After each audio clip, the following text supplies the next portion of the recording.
आज आपण बनवणार आहोत खोबऱ्याची चटणी. खोबऱ्याच्या चटणीसाठी लागणारं साहित्य: 1 वाटी शेंगदाणे, अर्धी वाटी खोबर, 1 चमचा मीठ, जिरे, डाळ व 2 चमचे, कोथिंबीर 1 वाटी, अर्धी वाटी दही आणि 2 ते 3 हिरव्या मिरच्या. आपण आता हे सर्व साहित्य मिक्सरच्या बाउलमध्ये टाकून घेऊयात.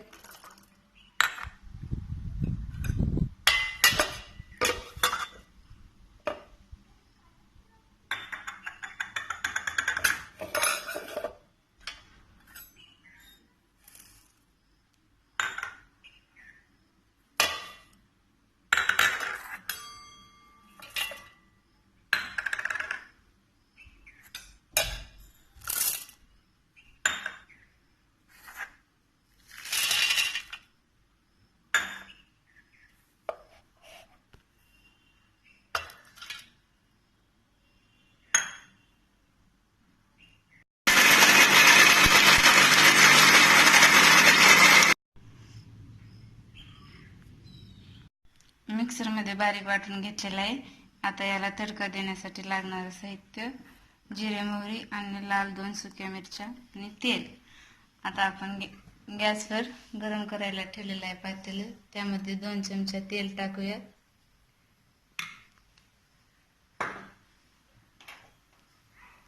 तेल गरम झाल्यानंतर त्यात जिरे, मोहरी टाक.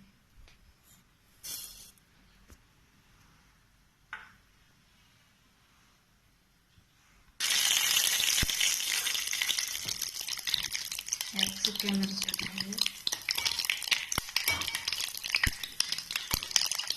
गॅस बंद करूया.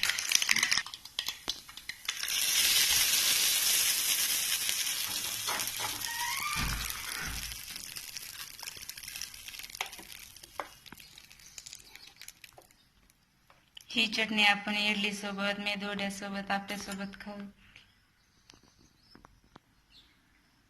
ही चटणी आपण इडली, मेदूवडा, डोसा, आप्पे यांच्यासोबत